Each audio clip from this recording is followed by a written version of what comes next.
Shalom Aleichem. Nous avons vu qu'il y a deux chemins qui nous conduisent à la connaissance des kochot hanefesh, des énergies de l'âme. Premièrement, de voir, de percevoir chaque énergie comme identité, c'est-à-dire dans son aspect entier. Deuxième façon, c'est de le voir, de le percevoir selon ses composantes. Lorsque nous voyons les kochot hanefesh, lorsque nous regardons chaque koach, chaque énergie, nous allons découvrir une multitude, une quantité considérable de kochot. Ceux-là, comme nous avons vu précédemment, soit sont au nombre de 10, 13, 70 et 613. Ce sont plusieurs nombres importants dans les kochot.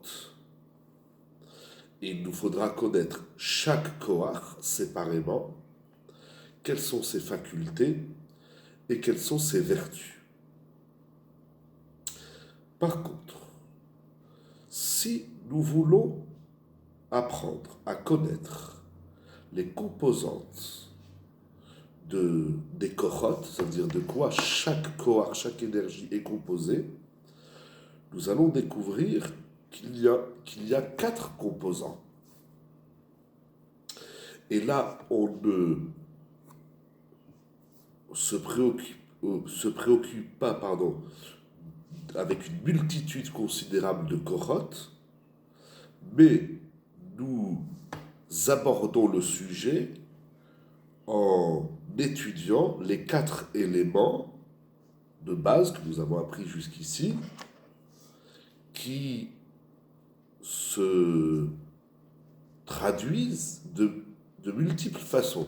Donc ça veut dire soit je regarde chaque koach, et là il y a les 10, 13, 70 et 613 kochot, soit je regarde les éléments qui composent les kochot. Et lorsque nous regardons les kochot, les composantes des kochot, alors nous avons vu qu'il n'y a que 4 composants, l'air, le feu, la terre et l'eau, et c'est des additions différentes qui donnent naissance à cette multitude de kochot. En d'autres termes, lorsque nous étudions les kochot, nous sommes dans les branches, dans les ramifications des yesodot. Il y a les yesodot, les 4 éléments, et les kochot. Les éléments sont au nombre de 4, et les kochot sont au nombre de 10, 13, 70 et 613. Donc lorsqu'on aborde le sujet du côté des kochot, alors il y en a une multitude. Lorsque nous abordons le sujet en analysant les composantes, alors là nous sommes dans le shoresh, dans la racine des kochot, qui sont donc au nombre de 4. Ces deux approches différentes sont importantes dans la correction de nos facultés et caractéristiques de l'être humain que nous appellerons les midot. Les sages nous enseignent qu'il y a une grande quantité de mauvaises midot, de vices, et il incombe à l'homme de les corriger. Une partie de ces vices, de ces mauvaises midot,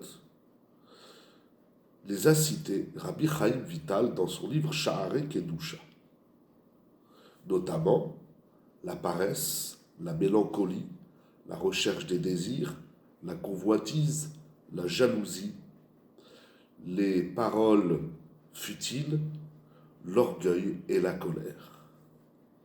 Et Rabbi Chaim Vital écrit que toutes ces mauvaises midot sont les dérivés des 4 éléments.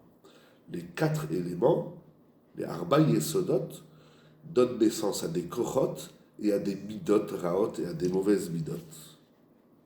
Si l'homme regarde les kochot, les ramifications, et il veut corriger chaque vice, chaque mauvaise mida, il va se trouver donc avec une très longue liste de toutes les mauvaises midotes qu'il doit corriger. Sur cela, dit Rabbi Israël Salander qu'il est très difficile de corriger une mauvaise mida, et ceci est bien plus difficile que d'étudier tout le Talmud, même de façon approfondie. La correction d'une mauvaise mida est plus difficile que l'étude approfondie de tout le Talmud. C'est incroyable. On va se trouver donc avec une quantité considérable de mauvaises midotes si on s'arrête sur les midotes. Par contre, si on analyse les composantes des midotes, alors effectivement on va voir qu'il faudra corriger les vices, les mauvaises midotes, mais l'exercice de la correction s'oriente vers les 4 éléments, vers les racines. De cette façon, tout le travail, l'exercice de la correction des midotes peut changer d'une extrême à l'autre. Parce que là, l'homme change d'une extrême à l'autre. Parce que dans cette voie, l'homme n'est pas orienté vers la correction de la multitude de ses vices, mais dans la correction des 4 éléments. Donc soit on arrange les ramifications, et là il y en a une tonne, il y en a un nombre considérable, soit on corrige la source, le shoresh, la source, la racine des mauvaises midotes, et là on va corriger, faire un travail, un exercice de correction dans le shoresh, dans la racine, c'est-à-dire donc des 4 éléments.